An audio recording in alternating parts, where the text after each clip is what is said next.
tales of the world's most terrifying and supernatural events. This video will cover Chapter 2, Childhood Trauma. So, if maybe the subject of spooky childhood experiences doesn't sound like it's for you, you could skip to a different video in this series that covers a different chapter of this book. Let's first read what this chapter will be about. A child sits before a TV, wide eyes glued to the screen as John Carpenter's 1982 movie The Thing plays, watching the scene where Norris's torso implodes into a monstrous mouth, which tears Cooper's arms clean off. Spoiler alert for The Thing, if you've never seen it. The child was yours truly back when I was around 10 years old. Parents can be too trusting with the close your eyes solution. You'd better believe I peeked through my fingers and saw the most disturbing practical effects imaginable. Childhood leaves lasting impressions, both positive and negative. Think about the scariest movie scenes, and what do you visualize? It's likely a scene from a movie you should not have watched as a kid. The most emotional memories from your youth will stick around for quite some time, for better or worse. Worse yet, you are never more vulnerable and trusting than when you were young. The boogeyman inhabits the cluttered undersides of children's beds for good reason. Children are helpless prey. The stories in this section are about childhood, feeling powerless, and nightmarish encounters that leave lasting impressions. I made up the word impressions, apparently, because the word here is memories. These tales are a reminder to keep a protective eye on your children. There's no telling who or what may watch them too. This story is called The Animal Skinner. Not loving that at all. Animals getting hurt is nothing new. Yet, when a community encounters an act of cruelty against a local pet, it is impossible to overlook. None of them could have anticipated a culprit like this. Obviously, this may not be everyone's cup of tea, but I'm interested to see what happens. Field notes. Location: a trailer park in Kentucky, USA. Date and time: during a visit to mom's new boyfriend. Atmosphere: an injection of shock right into your veins.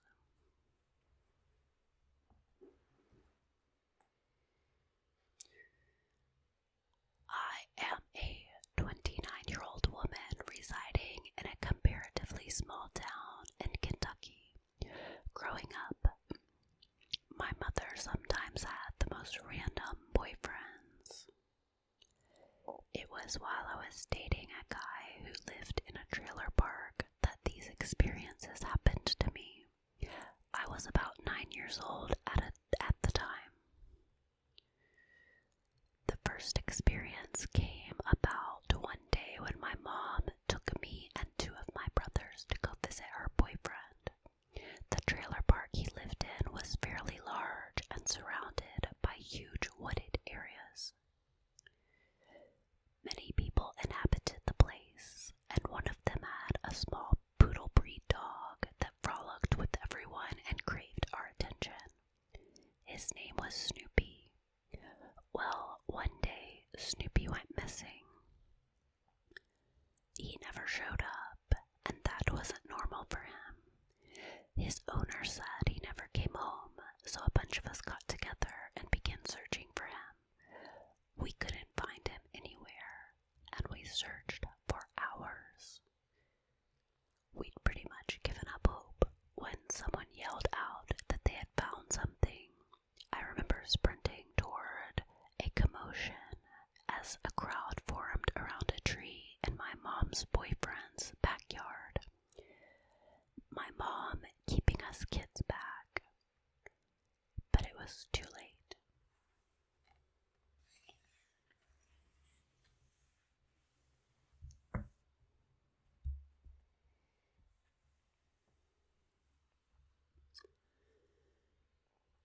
I saw what it was people were freaking out over. It was a pile of skin and fur. The fur was dirty white and curly like Snoopy's. It remained attached to the skin while the rest of the body was nowhere to be found. We all stared at it in shock, wondering how this could have happened. As far as we knew, no one would have wanted to hurt the little dog. It was a sweet little thing and never bothered anyone except to play.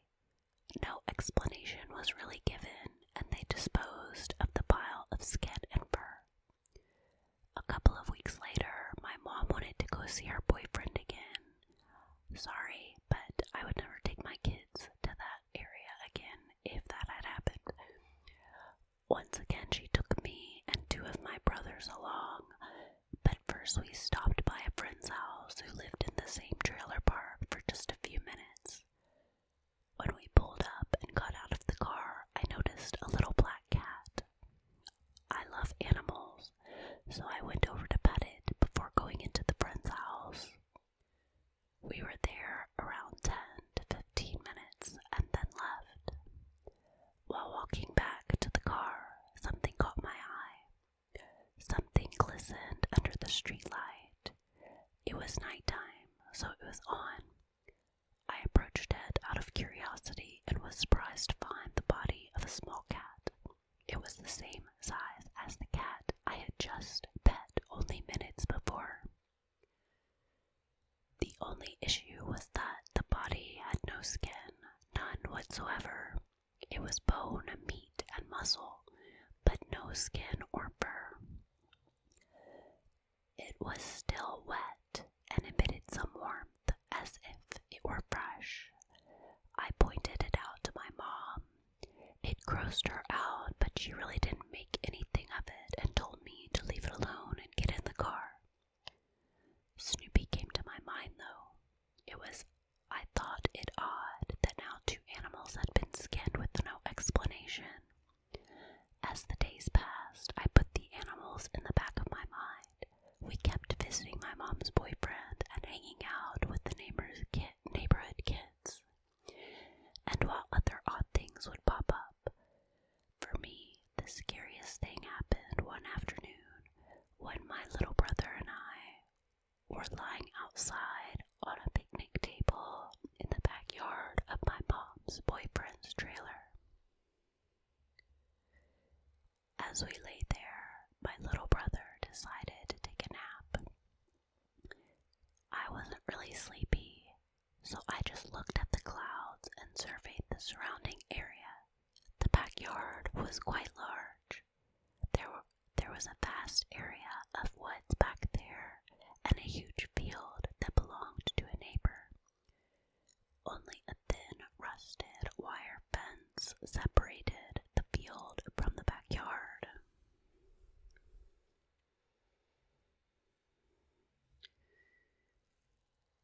It was in the field that I saw something in the distance. Something that wasn't there before. A figure standing. At first glance, I thought it was a man. It didn't move at first, but then it seemed to notice me watching and it moved forward. I noticed it had an odd posture. The right shoulder dipped lower than the left, and its gait was unsteady. As it got closer, I saw more details. It was at least 6 feet tall, maybe more, and what I had thought was regular clothing were more like rags from a distance hanging off the figure.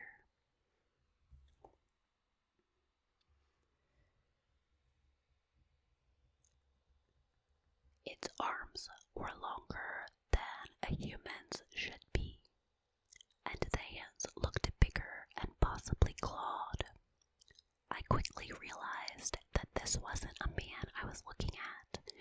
My eyes widened and I shook my little brother awake, pointing to the figure and asking, "Do you see that?" He looked toward the figure and his eyes also widened. He nodded. I looked back and realized in horror that the thing had gotten even closer. It had what looked to be nostrils on its face, kind of how it would look if you cut the nose off a human. Its eyes were pitch black. Maybe it was Voldemort.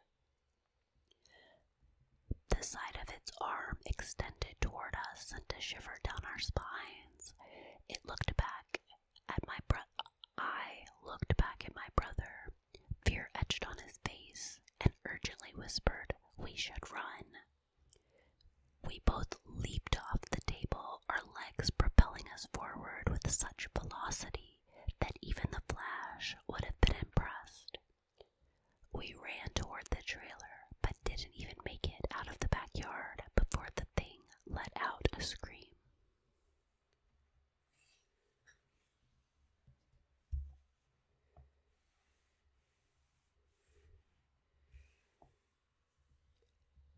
It's hard to describe, but it sounded like something.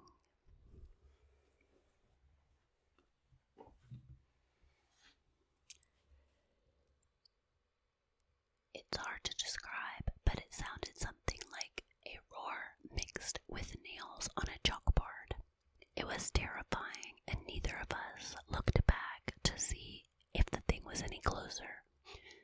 We bolted inside and of course told my mom, but she didn't really react beyond figuring we were just imagining things, naturally. But we refused to go back outside. My mom broke up with her boyfriend not long after that, so we never had to go back to that trailer park. I'm glad. Something tells me that the thing my brother and I saw was responsible for those skinned animals. Those woods surrounded the entire area of the trailer park, and I figure this is where it lives and how it travels. I recently asked my brother if he remembers that night, and his response was, "I sure do. What the hell even was that thing?" We talk about a few theories, but still aren't really sure. All I know is I'm glad we ran. There's no telling what could have happened had we stayed on that table and the creature caught up to us.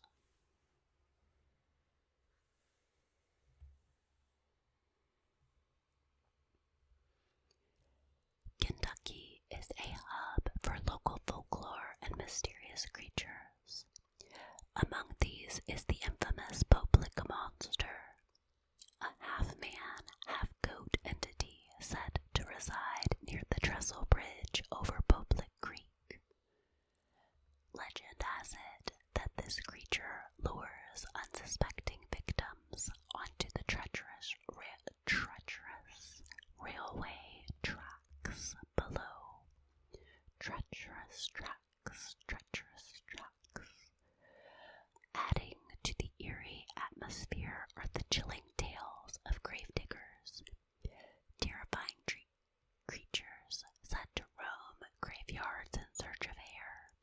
These scavengers, often depicted as shadowy figures with a penchant for the macabre, have become a part of Kentucky's dark folklore, adding to the mystique and allure of the state.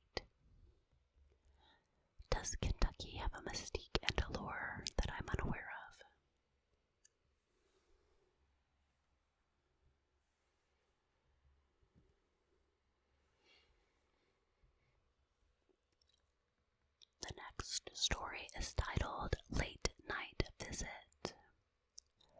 We've all stayed up past our bedtime listening for our parents to avoid their wrath, but when the footsteps approach and the doorknob rattles, how can we be so sure it's them on the other side? Field notes. Location, family home, Chicago, USA. Date and time, visiting for Thanksgiving. Atmosphere, waiting in anxious horror for something that might never appear. I was born and raised in Chicago, in the actual city and not some suburb close by. It was there in the crowded city that I learned ghost stories don't only occur in abandoned mansions and rickety shacks. I live with my parents. They own a multi-family home, and we live on the top floor. My dad bought the house in the early 90s, and it's been in my family ever since. We've never lived anywhere else, and we certainly never plan on leaving.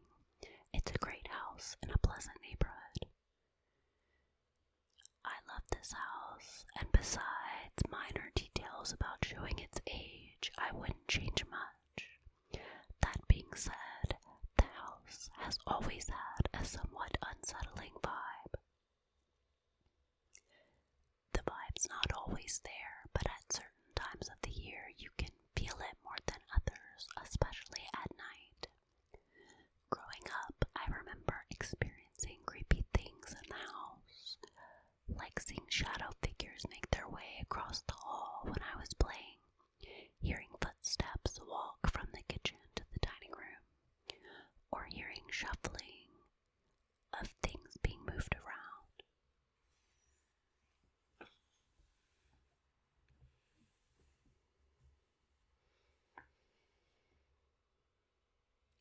My parents were skeptical if I ever brought it up. Even when things like this happened to them, they brushed it off with a shrug and said something along the lines of, "It's an old house, it creaks." I never truly believed that. I always had a rule for myself, never stay in the living room past 1 a.m. And if I ever did because of homework, all the lights had to be on. Despite this rule, whenever I was by myself in the living room, I felt uneasy. The presence in the room was almost tangible, and it gave me shivers down my spine.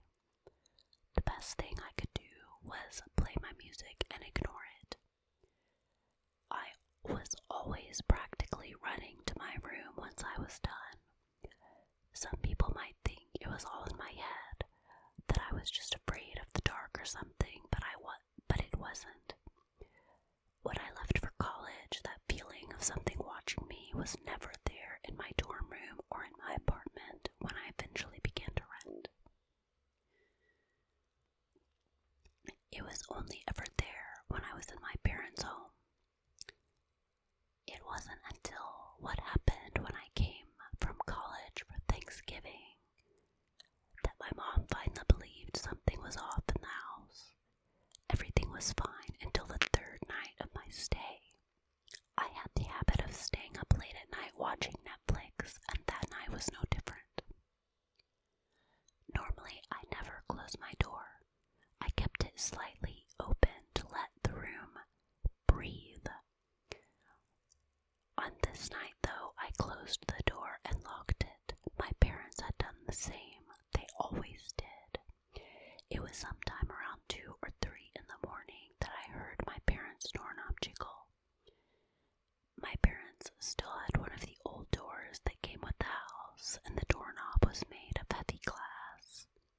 Because it was an old door with a heavy knob, it would creak loudly when opened and closed. It was practically impossible to make the door quieter. As soon as I heard the all-too-familiar sound of the glass knob turning, my heart sank. I instantly knew that I was about to face some serious trouble. Crap, I thought. My mom was probably coming here to yell at me to go to bed. It wouldn't So, being my sneaky self, I quickly powered off the TV, hid the remote under my pillows, wrapped the blanket around myself, and pretended to be asleep.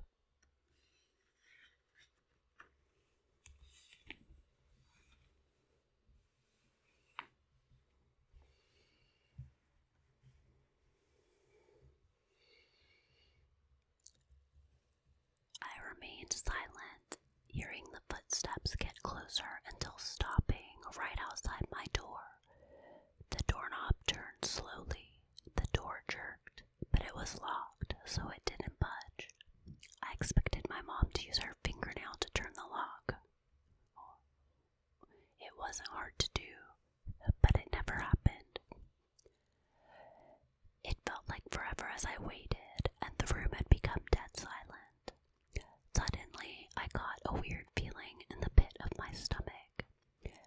I slowly looked at the door, focusing on my hearing on any noise outside, listening for the footsteps that my mom should have made. Nothing happened.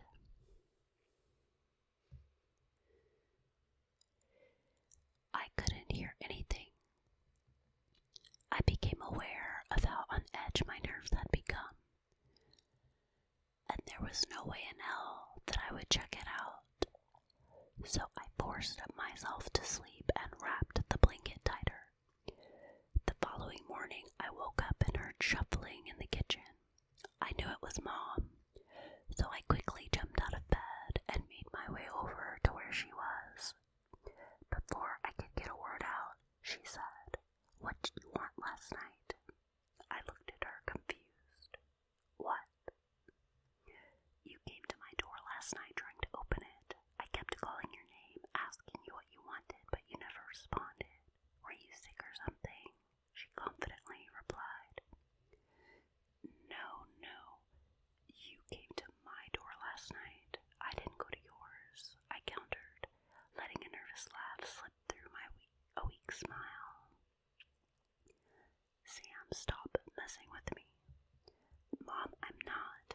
I thought you were coming to yell at me to go to sleep for being up so late. You turned the knob, but the door was locked, so you couldn't get in." "I did no such a thing," my mom said, "and neither did I." We just stood there looking at one another, as if trying to see who would confess, but neither of us cracked.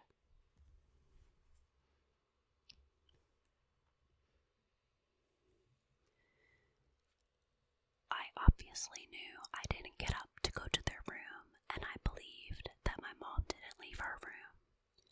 "So you're not lying to me because you like to scare me sometimes." My mom was looking a little more anxious.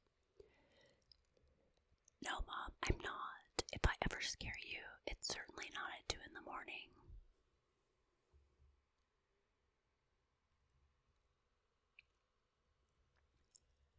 "Okay then," she said sheepishly. I could tell my mom was now confused and slightly concerned.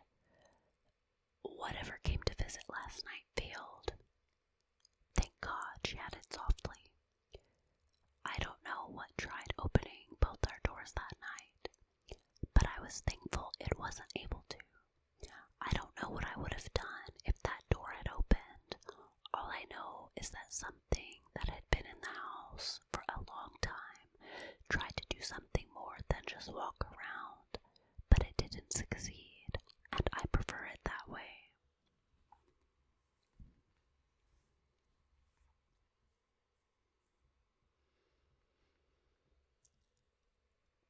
We have whispered ghost stories for generations.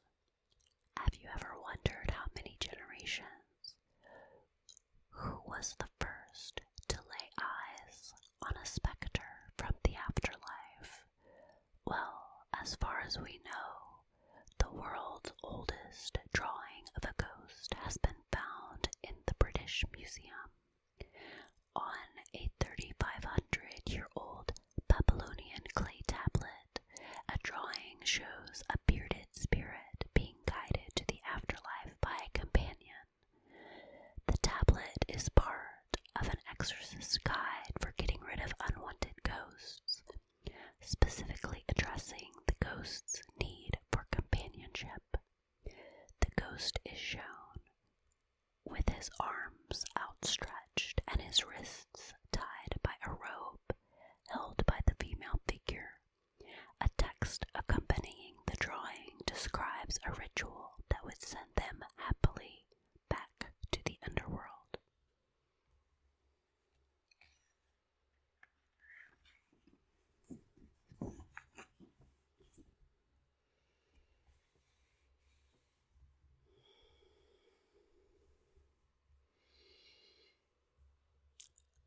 The next story is called It Hunts on Fall Nights. When your car crashes into something, the feeling of your heart sinking is universal. Thoughts race about what could have been hit while climbing out, a person, a pet, or something much worse. Is this a universal experience? How many times have people hit things with their cars? Is that like a normal, common occurrence? Knock on wood, but I've never hit something with my car like that. Field notes, location, the roads of a residential area in your childhood town. Date and time, mid-October, many years ago. Atmosphere, autumn's warmth, with heavy and panicked breathing. Back in my childhood town, it was a big deal when seasons changed from summer to fall. Where I lived, it was almost always a toasty 100 degrees Fahrenheit, so when it finally dropped below 80 degrees Fahrenheit in mid-October, it felt like a miracle. People spent more time outside because they didn't have to worry about the seething heat. It lifted their moods. I always loved to go out with my friends and play until dinner. That was until it all started when I was 7. It all started when I was 11. One or two neighborhood dogs would go missing here and there, but it seemed to only happen in the fall. Everyone knew about this thing that took the pets, but nobody talked about it. My dad, one of the first victims, even got into a fight with it at one point, and he barely escaped with his life. He was lucky. By the time I was 15, people wouldn't even leave their kids unattended when autumn rolled around for fear of that thing. It was a local legend as far as I was concerned. Too elusive for our paths to cross, at least until one day I was driving home one night after a long shift at work. I was about 16 and had just gotten my driver's license.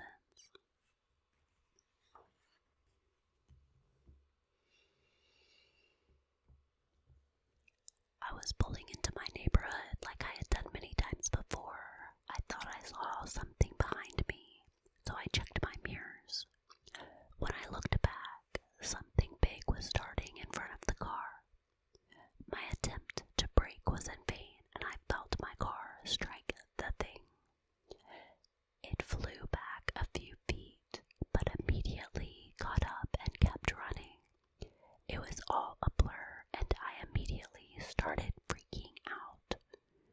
What if that was one of my neighbor's pets?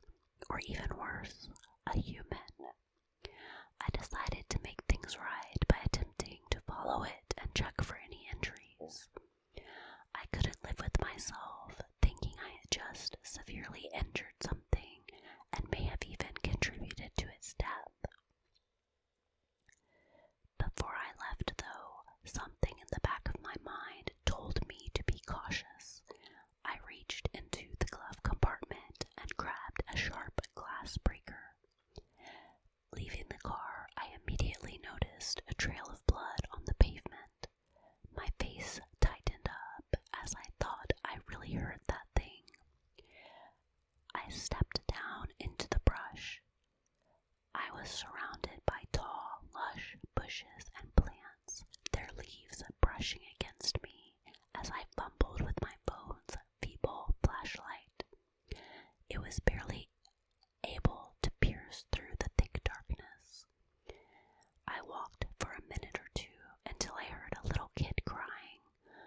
started freaking out, believing I hit a kid. Smaller towns seem to be easy picking for cryptid activity. If I didn't help the kid quickly, I could be in big trouble. I picked up my pace when suddenly, out of the brush from the direction where I heard the crying, something jumped out. It tackled me to the floor. I dropped my phone. It was snarling and grabbing at me with the intent to kill. That thing wasn't small either. It was like I was fighting another teenager.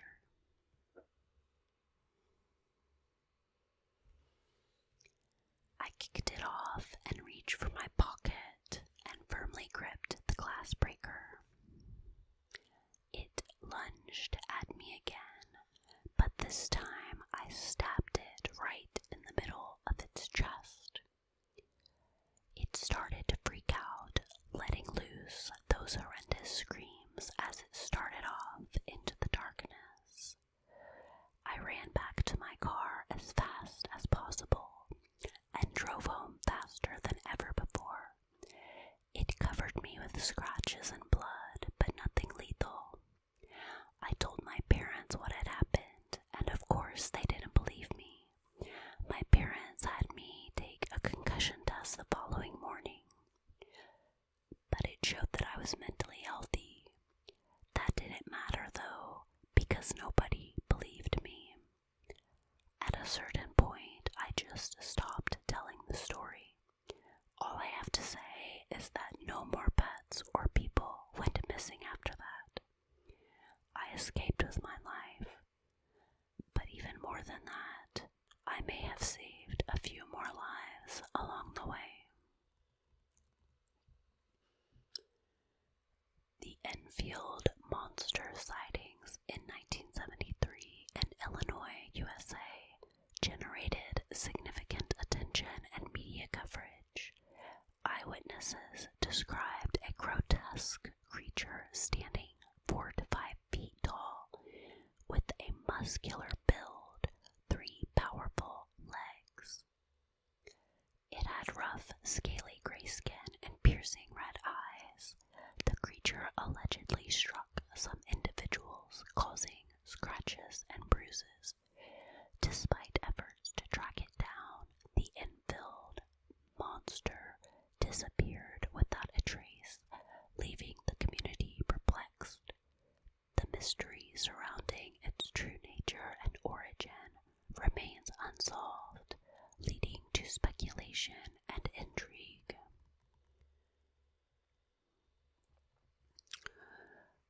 Three powerful legs is very odd. Piercing red eyes reminds me of the Mothman.